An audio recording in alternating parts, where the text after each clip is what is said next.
Good evening, everyone. Thank you for coming. We're going to give it a couple minutes as everybody files in here, and as we hit 5 o'clock, we'll get started. Thank you so much for spending your evening with us.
All right, good evening, everyone. Thank you so much for being here tonight. We really appreciate it.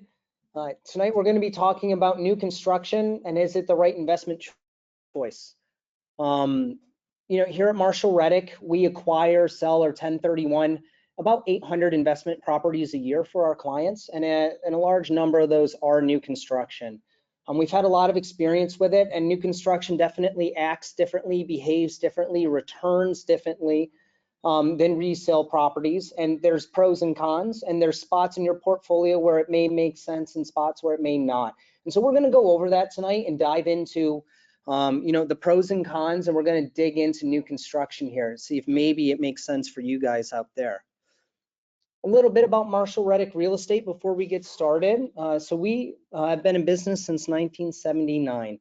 Been doing this a long time, and we started as a real estate brokerage. Like I said, we're acquiring, disposing, or 1031ing about 800 investment properties a year. We also do primary residence purchases within the markets that we operate, but we're also a property manager.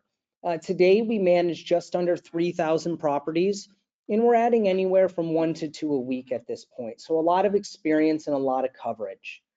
We're also a private money lender, so we help our clients lend their money and earn money on the interest. We help you become the bank. And we're also an investment fund manager. So we have a private equity fund here where you can pool your money with other investors, and we help you lend that money. We have found, over decades and decades that each of these different realms has its pros and cons, and times when it does or does not make sense for our investors. And we have found that our most successful investors are those who have their toes dipped into all of these different facets of real estate. It helps keep their returns strong and solid throughout the year. So a little bit about me. Hi guys, my name is Tyler. I've been a licensed realtor since 2017. So I was born and raised in New York. My whole plan was to go to Wall Street. So I went to Clarkson. I went for financial information analysis and portfolio management. Luckily for me, graduating in the absolute middle of the financial collapse, couldn't get a job to save my life in New York. I made my way out here into real estate in California. I just recently finished the negotiation mastery program at Harvard. We've got about 60 transactions for 40 million in volume as it sits today. I've closed real estate in 13 states. I'm aiming for all 50 before I retire. Currently, Alaska has been the hardest one to get going. So if anybody out there has real estate deals going in Alaska, I would love to help you. I have 103 5-star reviews as it sits today, a couple more coming in. And I was just recently featured on the Icons Real Estate podcast talking about real estate reviews. I can go on all day about the experience and the expertise that we have, but it's a lot more powerful when our clients are saying that about us. So I would certainly invite everybody on the call today to check out all of our reviews online, whether it's me or Marshall Reddick specifically. So let's get started. How to choose where to invest. So we work in a number of markets and we have agents in every single state here in the US. Not every market makes sense. Different markets behave differently. They're in different parts of their life cycle. Some markets are almost at capacity. Some markets are at the beginning and growing, right? And so we want to really look at making educated decisions when it comes to purchasing investment real estate for our clients. And this is the criteria we look at. So we look at job market. We need a very strong job core, but also economic diversity. We want to make sure we're investing in areas that have many different industries and parts about them. So during industry swings, you don't find the majority of the population in the area where you invested out of jobs. We want to be somewhere where there's strong rental demands. Every market behaves differently. There are some markets where it is more in demand to purchase and own. There are other markets where it's actually higher demand to rent. And so we want to pinpoint areas like that so that your investments are performing properly and growing over time. Housing affordability is somewhere that we want to be as well. It's tough investing in areas that are very, very expensive. It's hard to get returns on them. It's also tough investing in lower class areas. A lot of work, a lot of liability, and often a low return in the long run. We want to be somewhere with strong schools. The ideal tenant is a small family, and it's a family moving somewhere because of the good school districts. These tenants typically stay longer in your property and take better care of the property. So we like to pinpoint areas with very strong education, and reliable property management is absolutely key. Like I said, we're managing about 3,000 properties at the moment, and a pretty solid portion of those are properties that have come over from other property management groups. So a landlord has an investment, they have a PM, and the PM's not doing a good job. They're not getting the experience they want, so they call us and they transfer over to us. It's very important to be somewhere with strong property management, and you want to be somewhere that has multiple property managers. If you're looking at investing in an area and there's only one PM in that area, chances are you're not going to get great service because there's no competition threshold there. There's no reason for them to continually be upping their game and upping their service because they have no competition. So we like to invest in areas where there's a lot of good property management options to choose from. And so here is our national footprint. These are the areas where we have physical offices. So our headquarters is here in Orange County, California. We've got offices throughout the state. We have a number of them in Central Texas, up in the Tennessee area, and then down in Cape Coral, Florida. All these markets behave differently. They have different price points. They have different industries. They have different 30-year averages. They have different forecasts and objections on them. And it's all going to depend on what it is that you are trying to accomplish that helps us pinpoint the markets that are going to help you make those realities or those goals reality. And just a quick look at our staff. This is our staff from all of our offices here. We are a relatively small company, just over 100 employees, but everyone you see here is educated and experienced. Everyone here has been in this industry for a very long time. And again, I would invite you to search our reviews for all of our different markets and see what our investors and landlords are saying about us. Fun fact, in the bottom left, that's our Clarksville, Tennessee office. They were just nominated the #1 real estate office in Clarksville in 2022. So we're really excited about that.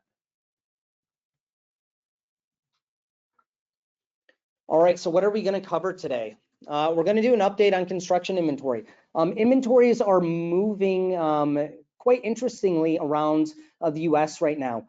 Sunshine states and more popular metros, inventory is really down. There in our market here in Orange County, demand has actually outpaced inventory, causing us to be back in a multiple offer situation. We're starting to see that out in the Nashville area as well.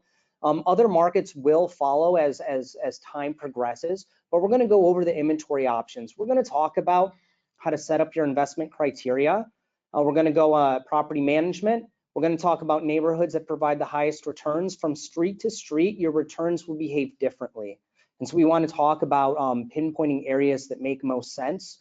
We're going to go over some return calculations, builder incentives, closing timeframes, and the pros and cons of new construction. And again, we're really excited to have everybody here with us this evening. We know that you could be anywhere. And so the fact that you're here learning about real estate investing with us, we really appreciate that. So professional property management. Everyone on this call is interested in investing in property. I know a number of people on this call already have a number of properties because I talked to most of you before the webinar this evening. I know there's also some people on the call that are looking to get into their first one. If there's one thing that you remember from my time speaking tonight, it's that professional property management is absolutely key. We work with thousands of clients every year, and we see some clients that have just the absolute coolest houses in the hottest markets, and their property management experience is a nightmare. It's causing them to lose money, lose sleep. If you have a professional property manager, it should allow you to scale into more properties because the experience is positive and prosperous, right? So it's going to protect your privacy and identity. This one's huge. If anyone here has ever self-managed before, let me tell you, having your tenant know who you are and where you live when they're late on rent and you're hiking them and giving them late charges, it's not a great peace of mind. Professional property management is going to estimate fix-up costs and get your property fixed up quickly. There's two things that hurt your return on investment property. That's vacancy and maintenance. So it's very important that the things that need to get handled, they get handled quickly and at fair market value so that you're not spending more than you need to on maintenance, but it also allows us to get the property on the market quicker, cutting down on your vacancy. You're going to want someone to run you a solid, thorough rental market analysis. There's a lot of companies out there where you can buy investment properties from. A lot of companies that will purchase properties, spruce them up, put a tenant in there and sell it to you. And there's a lot of not the most honest comps flying around on a lot of these properties. So you want to have, a third party who's non-biased, who's going to really give you solid comps, because when it comes time to rent that property out, that's what the PM is going to do for you. And they need to be able to get that stuff rented where they said they would so that your projections and your returns work correctly. Advertising and showing the property. A professional property manager should never have a lockbox and just let anybody go to the property. Your PM should be there walking the tenants through, selling the aspects of your property, but also getting a good feel for who these people are and if these are the type of people that you want committed in your property long term. They're going to find and screen your applicants, get the lease signed, collect the rent. This is a big one, your monthly and year-end statement. So at the end of the year, your accountant is going to fill out what's called Schedule E. And Schedule E is where you're going to start taking advantage of all the tax benefits of owning investment real estate. So your professional property manager should be providing all of that for you. Here, we're going to give you a monthly statement, a year-end statement. We're going to give you a profit and loss statement at the end of the year. And we're also going to give you the 1099 and all of the rental income. You can literally just hand that to your tax person and they have everything they need to make sure that you're getting taken care of. And periodic inspections, obviously super important. We've seen, in the past, landlords come to us where their PMs weren't checking in on the properties and they end up with pets that weren't on the lease and new people that weren't on the lease. So you want someone who's going to be keeping an eye on your property to make sure that everything's being handled correctly. And this is just our price sheet for property management. We have one of these for each of our individual markets. I just wanted everyone online here to know that this exists. If you would like a copy, you can find it on our website. It's super easy. Or if you would like to just put a note in the chat box to let me know that you want these, and I'll email them over to you after the call this evening. So it's time to get started on what we came to talk about. So Marshall Reddick, we like to call ourselves a one-stop shop or a single pane of glass. When you're investing in real estate, there's a bunch of different parties needed in order to get it done correctly. And by bringing those all in-house here, we can ensure that not only are we getting good investments, but the transactions are going smoothly, and the property management and the life cycle of that property before you eventually 1031 exchange into a larger position goes correctly, right? So it all starts with the advisor. I'm an advisor.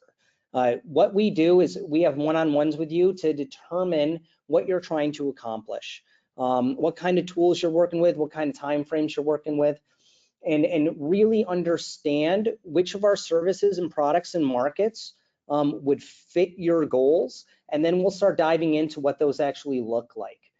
We have our lender here. His name is Reed Hazard. Reed is an absolutely incredible human being. This guy knows more about real estate financing than anyone I've ever met.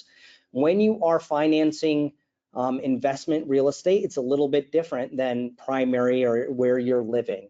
And so working with somebody who focuses specifically on investment loans is a huge advantage to you, because we know where the market is, we know all the loopholes, we know how to structure the deal to work correctly for you. Once we have identified where your investment will most make sense for your goals, we're going to bring in one of our Marshall Reddick realtors in those markets. Going back to that slide that showed where all of our physical footprints are, in each of those offices, we have full-time property management teams and full-time realtors. These people are born and raised in these areas. They live in these areas. They invest in these areas. Their kids go to school here. Their spouses work here. So it's a huge advantage to our clients to be able to work with somebody who's still under the Marshall Reddick umbrella in the areas they're looking to invest, versus a lot of other agencies that are just going to refer you out to whatever referral partner they happen to have in the area. We're going to have all of your investments inspected, of course, as part of our due diligence. We have an insurance agent we work with here to help get your stuff insured. There's, like I said, two things that crush your income on investment property. That's vacancy and maintenance. But the third risk is obviously things like natural disasters, things that cannot be avoided by, you know what I mean? And so having proper insurance is absolutely key. And we have that here to help you guys bridge that gap. And then again, we are a property manager. So it makes it really easy to work with us, because we can help you identify the correct investments, help you acquire those investments, get them insured, and then ultimately manage them for you so that you can concentrate on spending time on your careers or with your family or whatever it is that you want to spend your time on, versus purchasing out of state and having to run it yourself. That's what allows our clients to scale to where they are. We have clients that have been working with us for several decades and have put together, you know, large portfolios, and it's all because of the service that we provide. They would not be able to do it themselves, and they'll be the first one to tell you that. So here's some methodology. Here's how we get started when you work with an advisor like me. We're going to talk about goal setting. Everyone's got different goals. Maybe you're nearing retirement and you need to replace your W-2 income so that you have income coming in and you can continue to enjoy your life.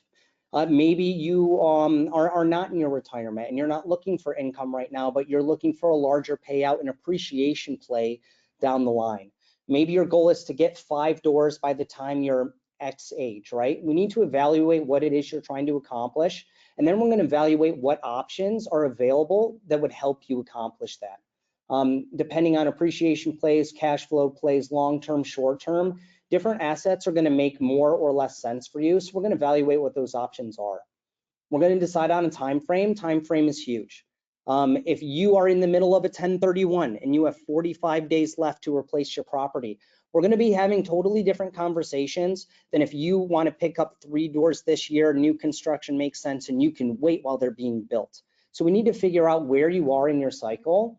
We're going to set your criteria. We're going to identify which markets these options exist in for you. And then we bring in the key players, the realtors, the property managers in those areas to make that a reality. So without any further ado, I want to bring on Kian. Kian lives down in New Braunfels in San Antonio.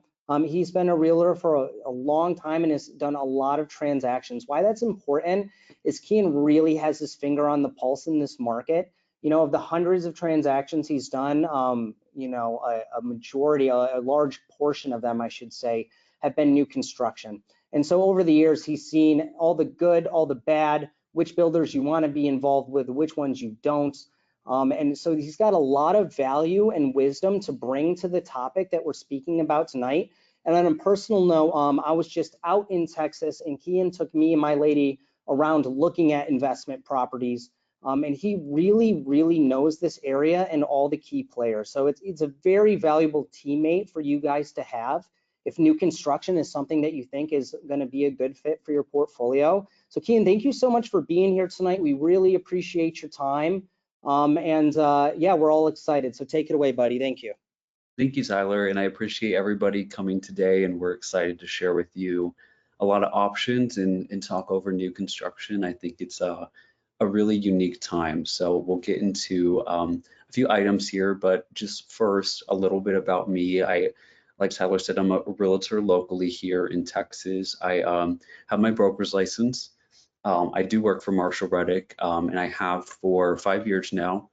I started in 2017, so I've been in real estate for about 6 years. You can see some of my numbers out there. I do a lot of transactions. I just focus on sales, and I just focus on investment sales. So this is really what I focus on completely. Technical difficulties. Well, we'll skip through. But while I'm telling you guys a little bit about me, again, like Tyler said, I'm from the New Braunfels area, so we'll go over on the map and here in a bit where New Braunfels is. I live in Schertz now, so that is along in between San Antonio and New Braunfels. And I have family all throughout the state. So Dallas, Houston, Austin, and San Antonio, everything the Texas Triangle, I have some background or history in. But a lot of our roots are here, so we'll go over that here in the next few slides. But in particular about new construction and why you know, we're talking about this topic, and one of the big benefits is property classes. So we do have an e-reading ebook that you can see on our website that kind of breaks down more on this topic, and we've done quite a few seminars as well. So there is two things. There's classes for properties and there's classes for areas. So new construction in particular on classes for properties is a class. So and kind of what the classes describe is kind of your risk. So of course a lower grade is going to be higher risk, with a higher grade being lower risk. And that's, you know, when you're investing, especially when you're a first-time investor, you really want to get into low risk investments. Maybe as you grow your portfolio, you can take on those higher risk ones, and you can sacrifice a little bit of not having to go completely brand new. But for a lot of people who are wanting to build a bigger portfolio, like Tyler described, and be scalable, that's done better with A-class property, so new property, and also A-class areas. So it's great to go for both. Of course, the major con, of course, is price point. Of course, everybody would like to go for brand new and great area and all of that, but it, you know, always requires that those properties will be more expensive, because with quality comes a different price point.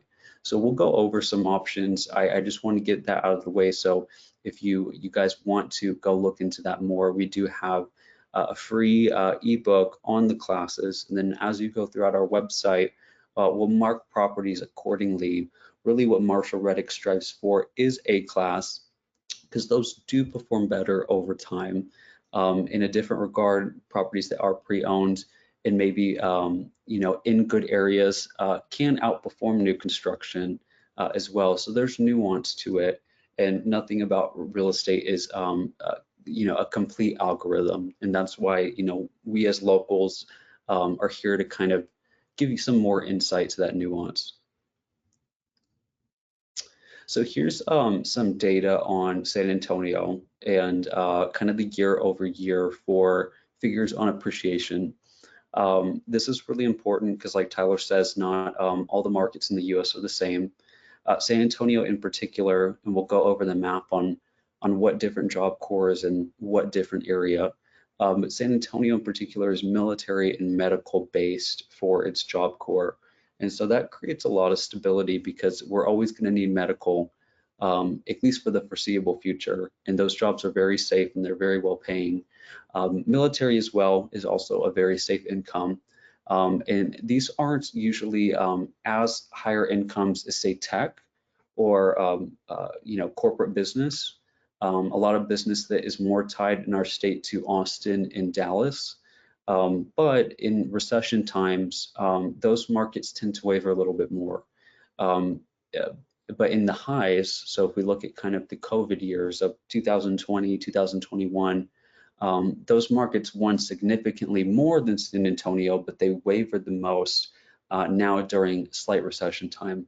And likewise in the past, even in 2008 and 9.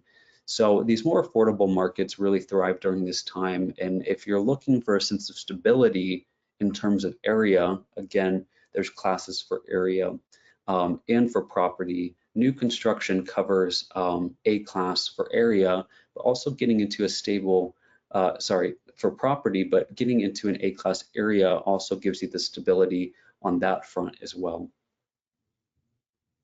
And this is kind of, when we go over stats, this is what class dictates. So when we're looking at the percentiles for what we call variable expenses, the higher the risk, the higher the percentage for certain costs. So if you go for a D class property, likely it is an older property, is not maintained well, it has a lot of repairs that are needed.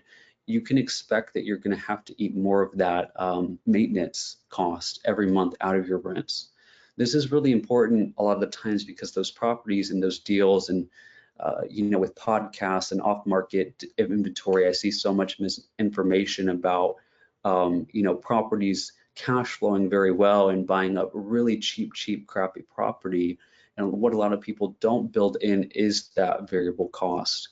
So C and D class property oftentimes will look good on paper, and a lot of these other gurus, I'm putting parentheses up, but you can't see me, they won't put variable costs for a very valid reason, is that they don't want you to, they don't want to project that investment will probably be upside down once you start to build that in. But we call it variable cost because it does vary. So when we say, hey, an A-class property that is a single family home, you should save 8% for maintenance. That's not to say for sure that maintenance will be 8%. That is what on average you can expect for that class of home. Oftentimes the lower the class, actually, the percentile is actually harder to dictate. So especially a property that has foundation issues, that can be linked to so many things. So it's kind of like opening a Pandora's box. You can say, hey, a C or D class is 13, 15%, and really the likelihood is that it's much more when we dig into it. So again, the more predictable, the better, especially for any first-time investors on the call. So this is our portfolios for both markets. So we're mainly out of San Antonio Metro, and that encompasses New Braunfels. You can see we've done a lot of business here, so you can't even see that it says New Braunfels, but that is where New Braunfels is. And a little bit below it is Seguin. Like I mentioned, I now live in Schertz, so Schertz is along this stretch right here. And then we have Austin Metro, a little bit less properties under management. And again, as I spoke earlier, Austin is a more expensive market. So it wins a little bit more in the state in terms of appreciation during the highs, but it loses it a little bit more during the lows. And it's a little bit harder to cash flow because the relationship between the rents and the home prices is more detached. And so that means that it's a little bit more desirable for people to own homes there than it is to rent. Therefore, the cash flow isn't as great. That relationship in San Antonio is a little bit better, and that's because of the unique thing with military homeownership. Oftentimes, military will stay near a base or on a base for 3 to 4 years, maybe a little bit less. So sometimes they have the notion that it's not worth it for them to own a home, or they don't have the proper education to know that they can invest, in a home locally. So a lot of these people end up being tenants, and that's why San Antonio in particular has such a big tenant pool. And two, even medical students oftentimes incur a lot of debt. So home ownership oftentimes, unfortunately, is out of the picture for quite a while, at least out of school, immediately getting into a home. So there is just more people looking to rent in San Antonio. So that relationship is a little bit more even set. So this is the area demographics that we just talked about. So just to get into a little bit of it, we already talked about San Antonio. One thing about Seguin's going to be right here. This is this little cluster going on this little, this is I-10. You can see it right here on this thicker line. This takes you in the direction of Houston. And when we go a little bit north of that, you're to New Braunfels. And then a little bit up I-35, you hit San Marcos, and then eventually South Austin. So from the standpoint of New Braunfels, you're only about 45 minutes from South Austin, and you're about 30 minutes away from East San Antonio, and then you're about 15 to 20 from Seguin. So you're kind of right in the mix of it all, and that's why New Braunfels has been a really big for a lot of people's portfolio.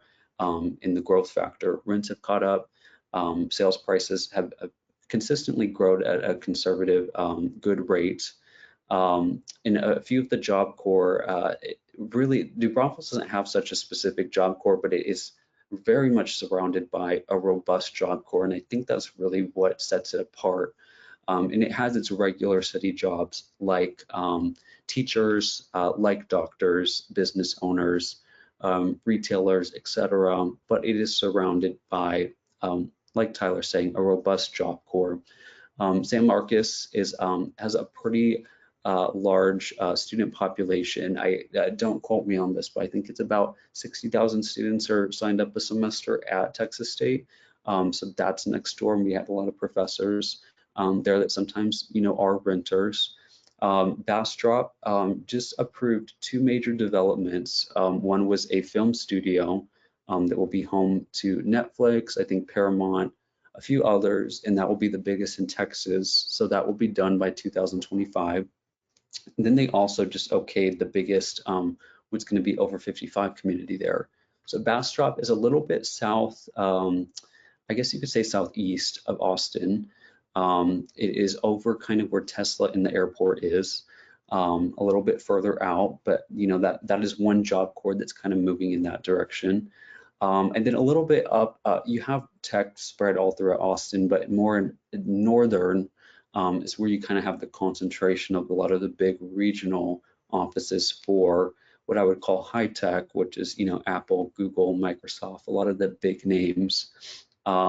And then lastly, I do think I just breezed over it, but Seguin being a little bit below New Braunfels, a little bit off the path of I-35, it is cheaper for land out there. So a lot of industrial and manufacturing work is out there.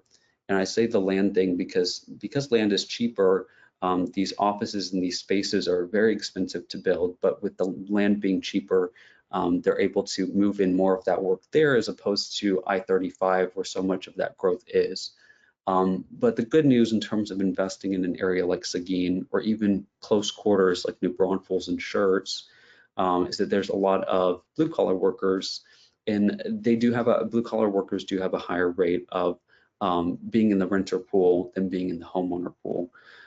So that does help with that relationship between rents and sales prices. So this is how we find inventory. Three of the ways that we kind of dig up deals, so to speak, for our clients. The first way, which is the main way that every client is usually already looking for properties if you're kind of browsing Zillow and Realtor.com, is the MLS or the open market. So of course, like a Zillow just kind of syndicates and gets data from local association boards. And so we're a part of all the major ones in Texas. So we have all the data and properties that hit there, and also properties that come on the MLS that are pre-market listings or what we call coming soons. And then private listings as well. So you saw all those little dots on the map. That pretty much will show you all the properties that we manage. And sometimes every month we get people wanting to sell. So, you know, whether it's they're 1031ing to a different market or they have a better deal that they're looking into, it's just reached maybe the life of how long they wanted to hold that, whether that be 5, 10, 15 years, or it's just not the investment they wanted, or they need the funds. So it can really be a number of things, but we always try to keep those in-house and at least shop them to our clients first.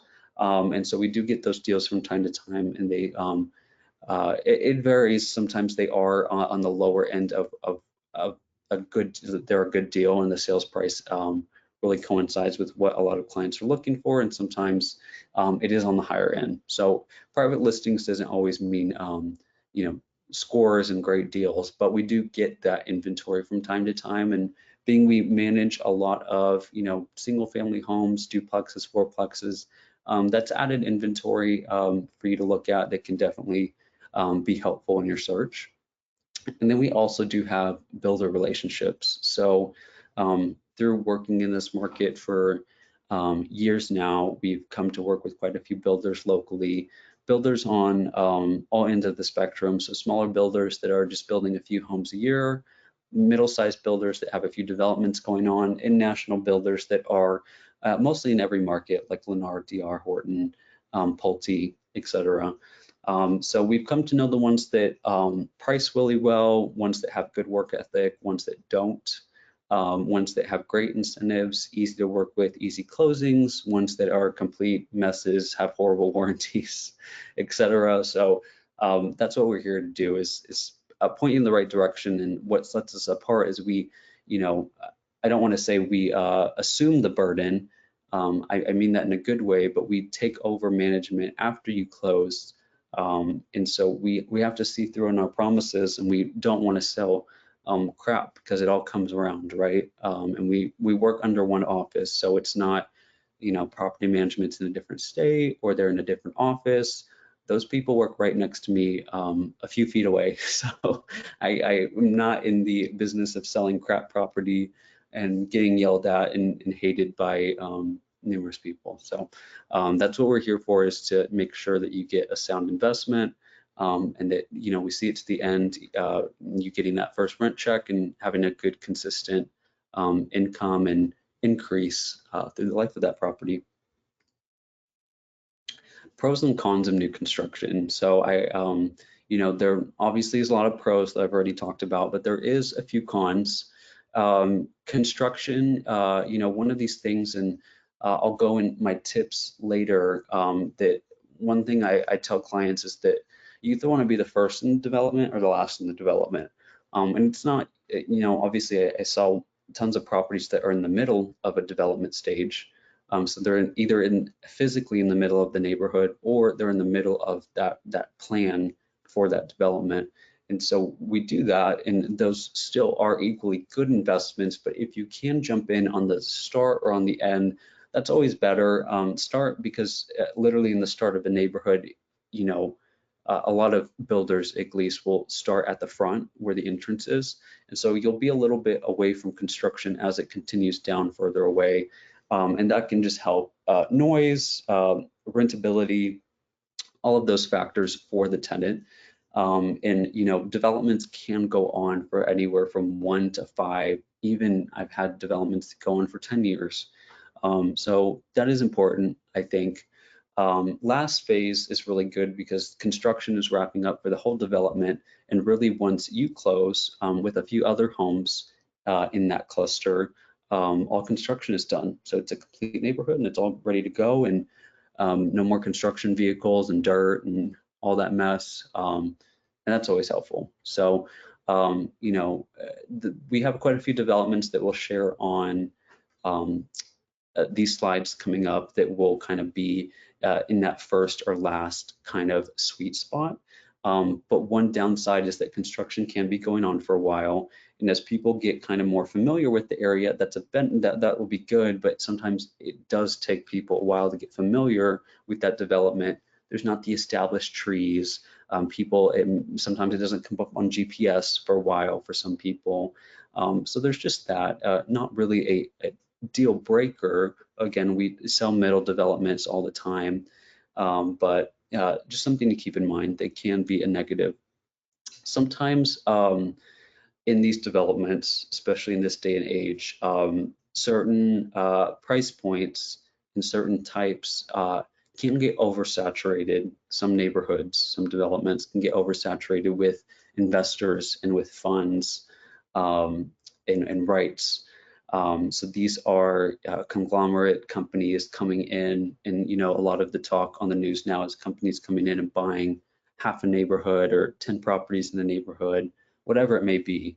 In certain developments, won't allow that just because of the volatility, and they oftentimes these fund-based investors are looking for a deal. They do not want to buy full price. Obviously, if they're buying several, they want what I would call the Costco discount. So they want to take 10 or 20 off, and they want to get a reduced price for the ease to the builder for doing that. Sometimes the builder has some plus to just going with single, individual investors, because they're not putting all of their eggs in one basket, and they can get maybe a little bit of a higher price. I would say properties that are in the range, the lower ranges for area. So again, there's classes for property, which new construction would always be A class, but there's classes for area.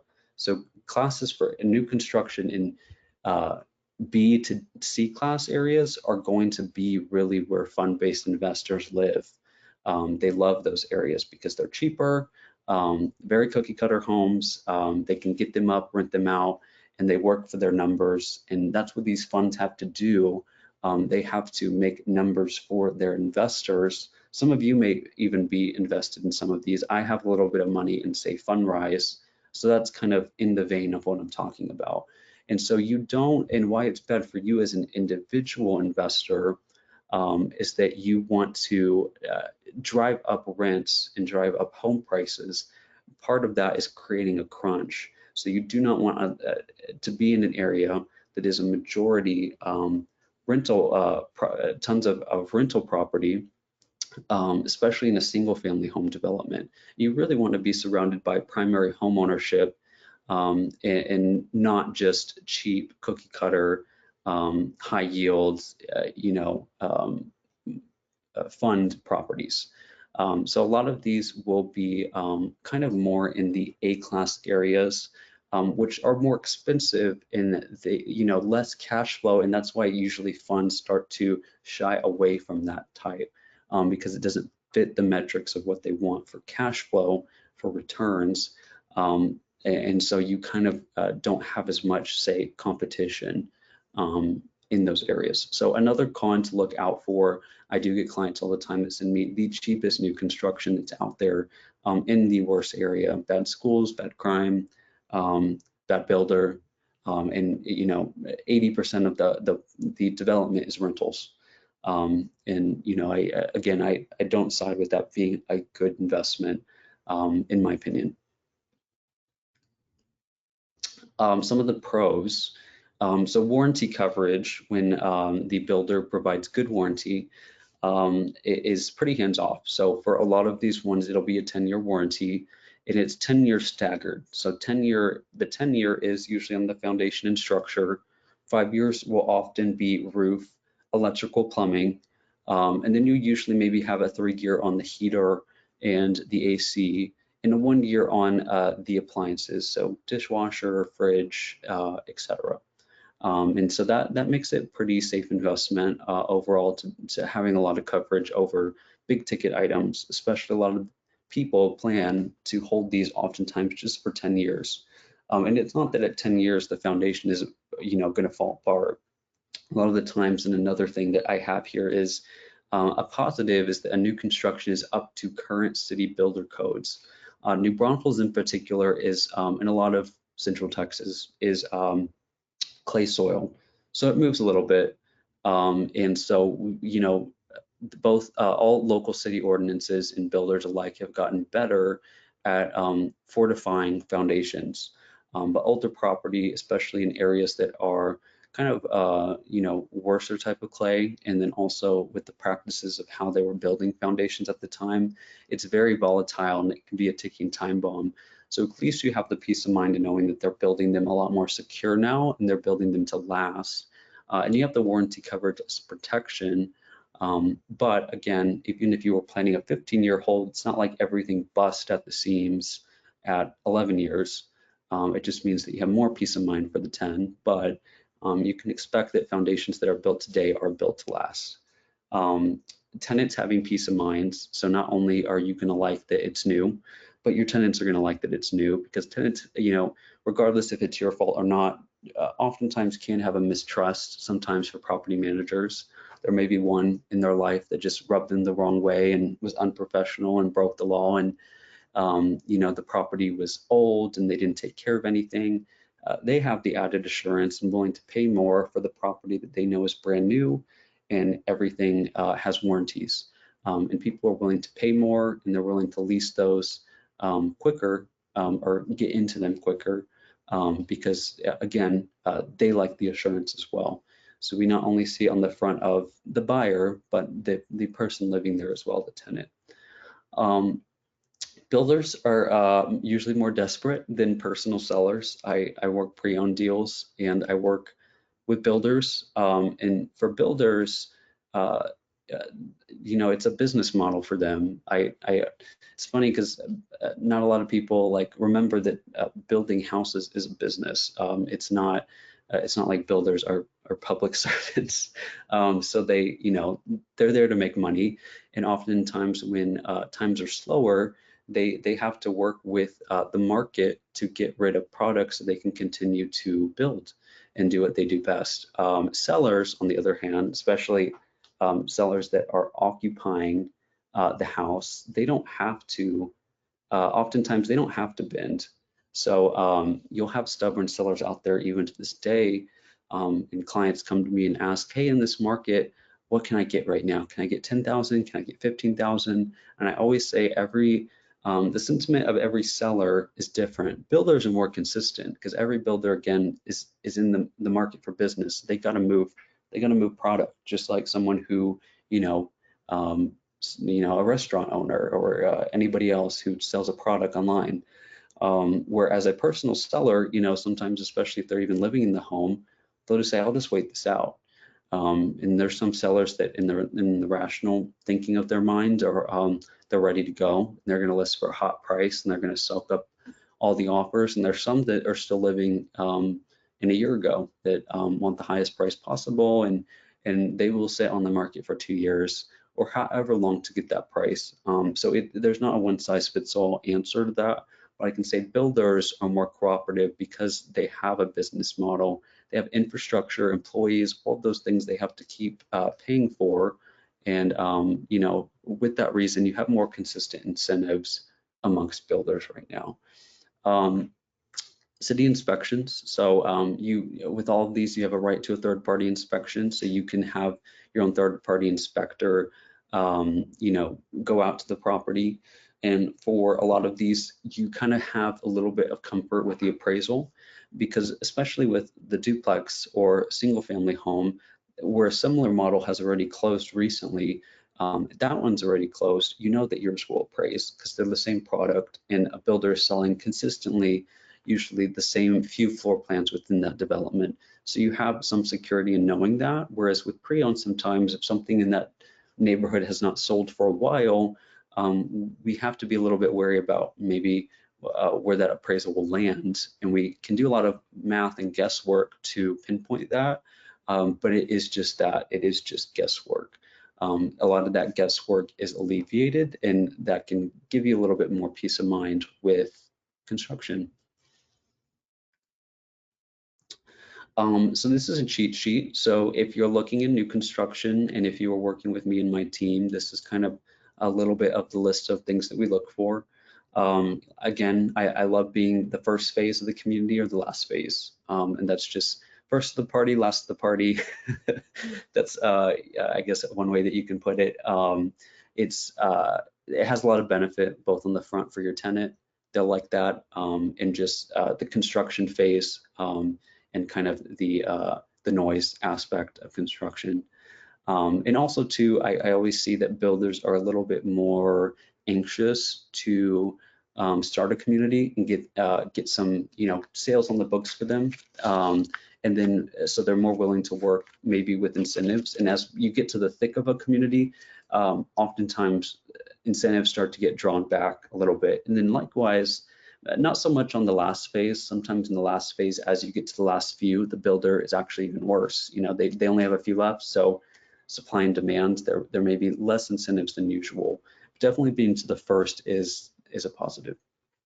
Buying in communities of smaller sizes, and or ones that are connected to established neighborhoods and areas. Those are what I would go for. Smaller sizes, because a more tight-knit community, again, will have less competition, rental for rental. So that will really help create a squeeze for you over time. And being connected to an established neighborhood really, kind of helps solidify a bit more of that area, even if it's a brand new home. A few of these have that factor where there's a phase to that community that is older. One community that comes to mind is Voss Farms in New Braunfels. That community has been around for almost 15 years. And so the first phase was 15 years ago, and they are still building. So, the homes in the front have nice big trees. They have a pool up there, and now they have three pools, and they have a school in there, and it's just gone on and on and on. So, those are really good as well, because it establishes prominence. People know that neighborhood already. It already has kind of gone through the ebbs and flows, and you can kind of see where the values are. And I think that does help, and we can kind of see what the rental data is a little bit more. On a macro and micro level, I always say, this is like my golden rule of real estate, is worst player on the best team. Never be the best player on the worst team. Don't even be the middle player. And so I say micro and macro view because, in a lot of our duplex developments, it's all the same product. So there is no worst or best players. But if you look surrounding, how does that duplex perform with the surrounding property? And a lot of what a lot of our builders will do is buy around established single-family homes that are primary home ownership, near shopping centers, good school districts, and you really want to be in the mix of that. And it's not that a worst player doesn't describe that the property is crap. It just describes that there is a higher level above it. So, if we're operating within A class, above that, there is actually a class that we call luxury. And so properties surrounding that kind of starts to dip into luxury can help bolster your values over time. And again, that does better for that crunch that we're trying to create for the home long term. And again, good school districts, especially a lot of these are starter homes for people, so they have young ones. And people do have a lot of tools now to look online to see what schools they want their kids in. And so that is very important. Another thing, so for larger, I probably already verbalized some of this, but just to cruise through this, a cheat sheet that I would keep in mind for large single family home developments, the lot size and the lot in the neighborhood is worth a lot. So when you you have a lot of options in front of you, and these are bigger developments. Some of them may have lot premiums that are anywhere from $2,000 to $10,000. Really, a more private lot, a bigger lot, you can't. Here's one good saying. A lot of, you can change a lot of things with the home. You can update it over time. You can change the color of the house. You can do quite a bit. Fence, maybe even add on a room. What you can't do is change the lot, and you can't change where it is. So even if that is an investment, truly, if you do that, and it sets you aside. So especially in a multifamily development, again, we're talking about tons of duplexes that are the same. Standing out will really do well in those developments long term for resale and rentability. I would not right now for new construction. So two types of new construction is one that we kind of call like inventory homes. There's a few different names for it, I guess. Some people call it spec. I call it inventory homes. Those are ready pretty much now to within 30 to 60 days, I'd say. So they're in their final stage of construction, or they're ready now. And then there is lot builds. So there's a lot and you can build on it. And so, typically a good builder will be about 6 to 8 months. And, you can wait that long. And a lot of the times you'll have a deposit, you'll lock it up, you lock the price, but you do not lock the rate. And right now we are in a volatile time. I would admit more than anyone else that we don't know how, rates are going to go in the future. Better to secure something in a good time of year, because we're a double to that is that we're in summer. The rental market is hot from literally from May to August, but also metaphorically. So properties are leasing quicker. So you can lock your rate now while it's predictable. You can lease it out quicker, all of those things. And 6 months out, you're usually still locked into the contract. So if rates go crazy, you could risk that deposit. If you say, I can't buy this property anymore, rates have gone through the roof, you maybe just now blew anywhere from $2,000 to $8,000, whatever the deposit is, depending on the builder. Last thing, so I already mentioned the things on a fund activity is one tip that you want to go for properties that are either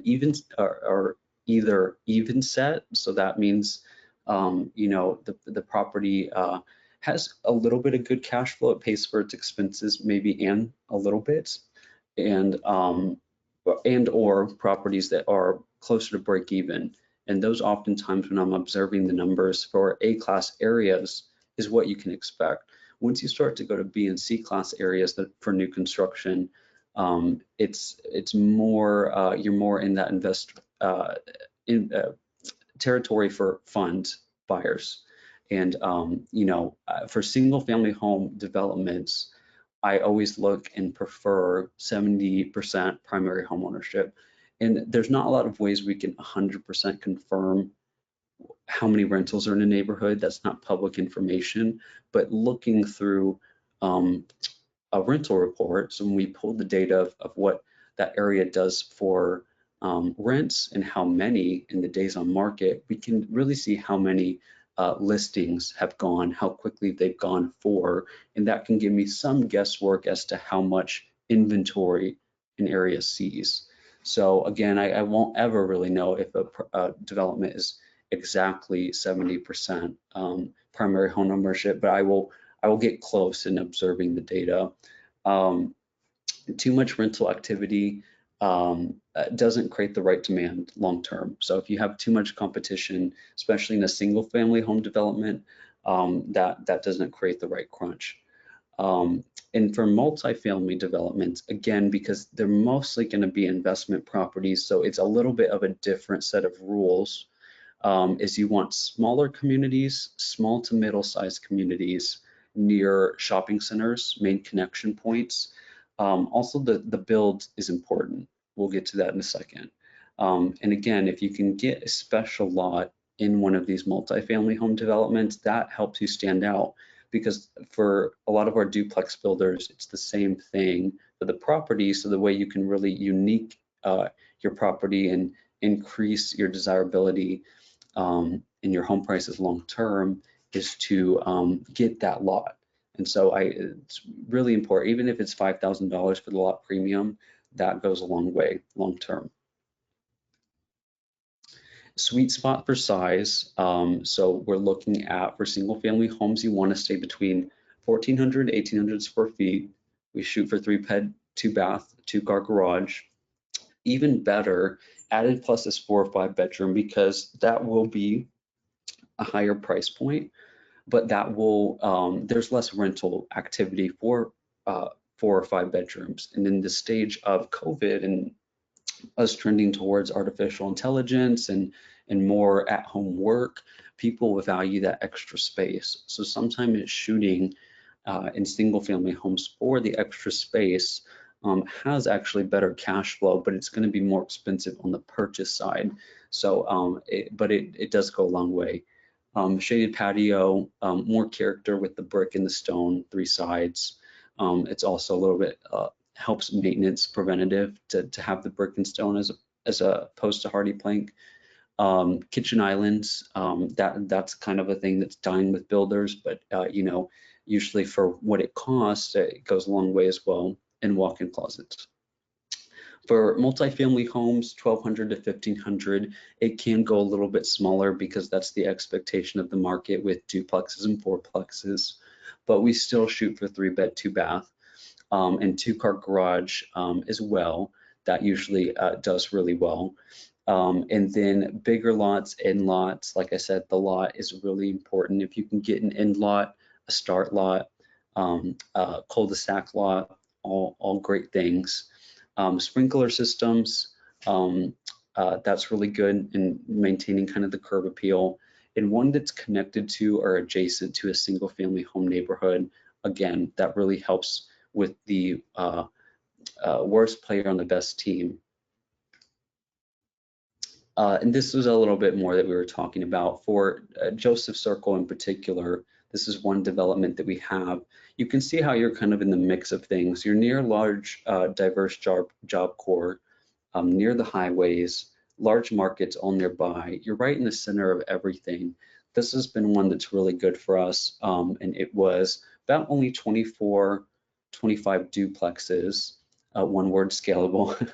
So that's, you know, with these new constructions, that's really, that's the main kind of point to keep in mind is if you're looking to grow long-term and scale a portfolio, new construction will go a long way. There's a reason why billionaires don't have usually, you know, like 50 new construction homes. And if they do, you know, via these funds, they're buying up new construction, like I was just telling you. But to buy, you know, 50 pre-owned homes for a lot of people who are more established, it would be, even if you hire a property manager, I mean, we still have to get bids when we get in maintenance requests. We still have to contact you to get OKs. So if you want to scale, even with the property manager, we still have to bug you from time to time, and we'll bug you less with new construction.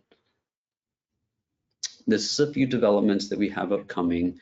You know, we're coming to time here, so I'll kind of try to breeze through these, but not to worry if you're hopping off right now. I am going to go ahead and send these properties that we're about to go over, but just so you can visually see on the map, between this year, next year, end of next year, going into 2025, these are kind of the current developments that we're looking at with the builders that we have for duplexes.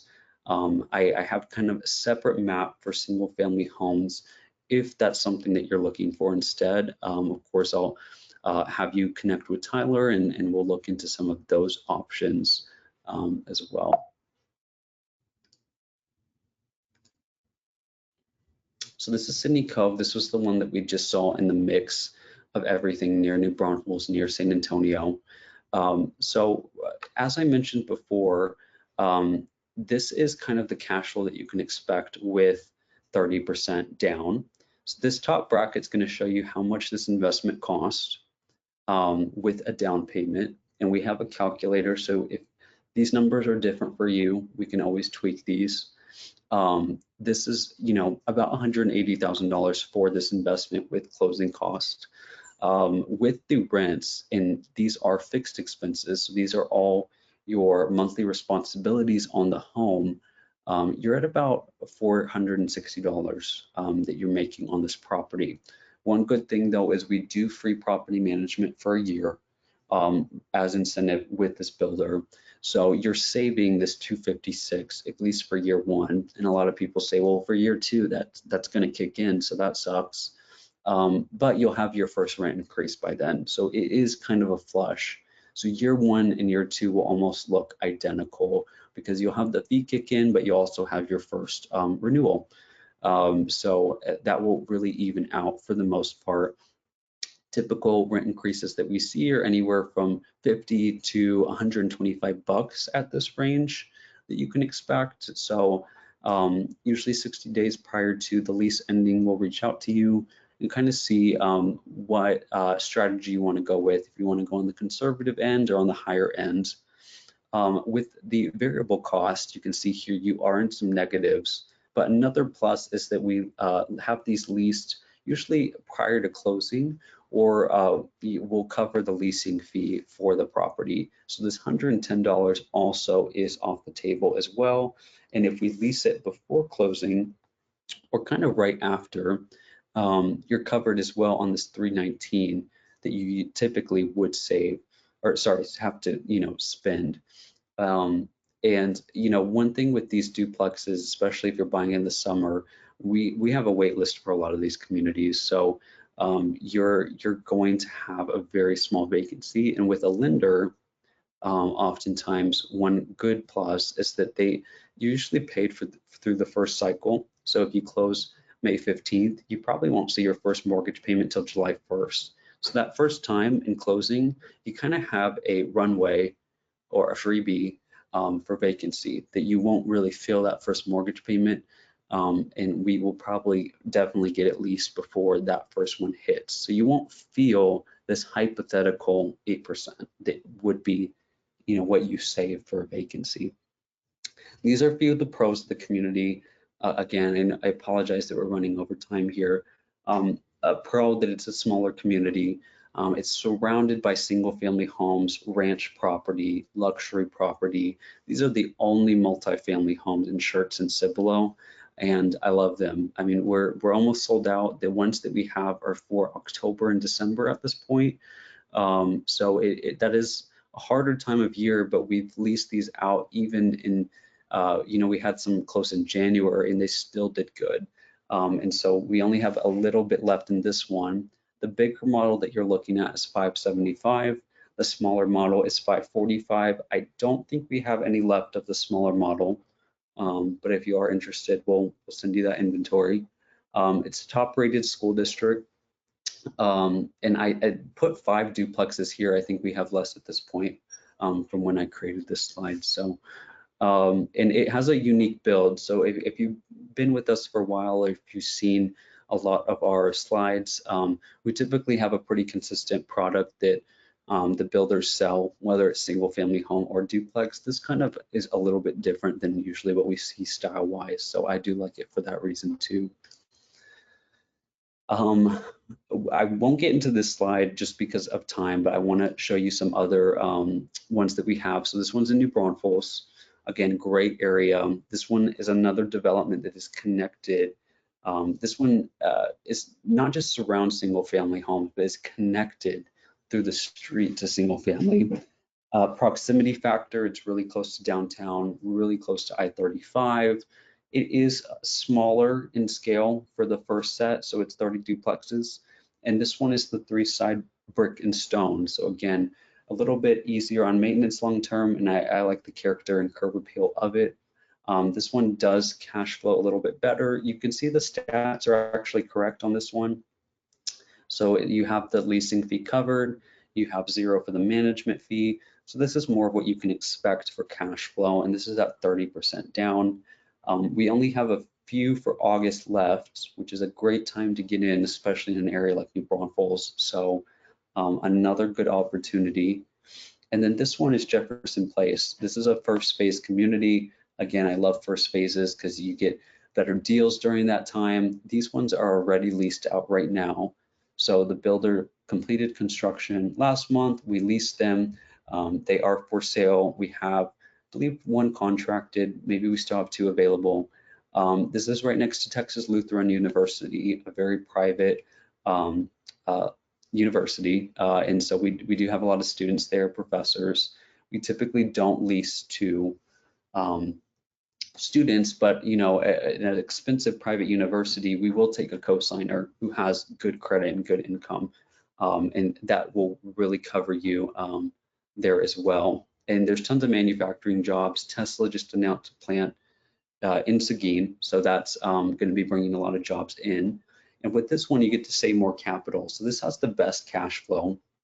30%, you're only having to pay $138 for a duplex, brand new, 10-year warranty, with all the incentives, even after paying for a hypothetical vacancy and maintenance, you're at $221. For the before, just the fixed expenses, you're sitting on $520 a month. So this really outperforms for cash flow. It's saving more of your capital because a lot of people want more capital to buy more investment, buy more doors. This one out of the three would help you do that a lot better. And this is the last one. So as I mentioned, we do get inventory of people selling in-house that we manage the property for. So this is an owner that is selling this home, but it is practically new. So this is from 2020. We helped her buy this. It's been a great investment for her, but she is just needing those funds at the moment. So we are selling the property. So this one, we're eyeing about $290 for price. So a single family home with closing costs, this will put you at about $94,000. We still have warranties in place for this home. A tenant is already inside it. It's a tenant that we placed, Marshall Reddick, so there's not a lot of unknowns. They're good paying tenants. It's near Creekside, so that's a really nice area of New Braunfels. And the neighborhoods around it in this development are definitely luxury property, so that helps a lot. This is very close proximity also to downtown, but even better, historic Green. Green is a sub-city area of New Braunfels, and it is on the lower end for price points of that area. So it is a pretty good deal on this one. It's really rare for single family homes to cash flow even after variable costs. So this one, you're making $18 total cash flow. For monthly income, you're making let's say close to $180. And this one is definitely worst player on the best team. Again, that doesn't mean the property's trash. That just means that prices get a lot higher there. So this is also a good one that we just got in the last week. So I've got the photos and everything to get together to send out. And so we'll be sharing this with our clients. And so I'll give it over to Tyler here. Thank you guys so much for staying on. I know we're over time, but I appreciate you guys listening, and I'll try to send you guys all this info here in the next few hours. But I look forward to connecting with some of you. And Tyler, I'll hand it over to you now. Thank you, Kian. We appreciate you, buddy. If anyone here is interested to learn more, you can head over to marshallreddick.com/learn. We have hundreds and hundreds of hours of video presentations, strategy talks, tens of thousands of pages of written strategy that we've put together ourselves on here. You can just about get an MBA in real estate investing on here, and this is all free. So I just want you guys to know that this exists. We do have very in-depth data packets on all of our markets.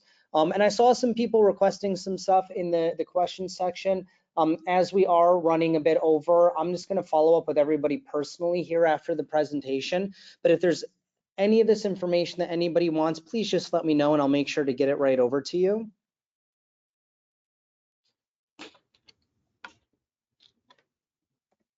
Say does not want to. There we go. And first step, guys, is a consultation with me. This is my contact information. Please feel free to take this down. We do a lot of these seminars, and after we do these, we have a number of these one-on-one consultations to really dig into your goals and your time frames and your budget and what it is you're looking to accomplish. And this is all absolutely free in the first step. So I would certainly encourage anybody on the call who's interested to learn more about what we do, please reach out to me. I'm going to be reaching out to everybody as well after the presentation. So if anyone has any questions, I'll be giving you a call soon. And we really look forward to working with you guys and doing a really good job for you. Everybody, thank you so much. Thank you for being here. Again, we know this is dinner time around the country, so appreciate you spending your time with us. I look forward to speaking with everybody here coming up shortly. And thank you again, Kian, for all the insight. There was a lot of good info in there. We appreciate you. And have a wonderful night, everybody. Thank you so much.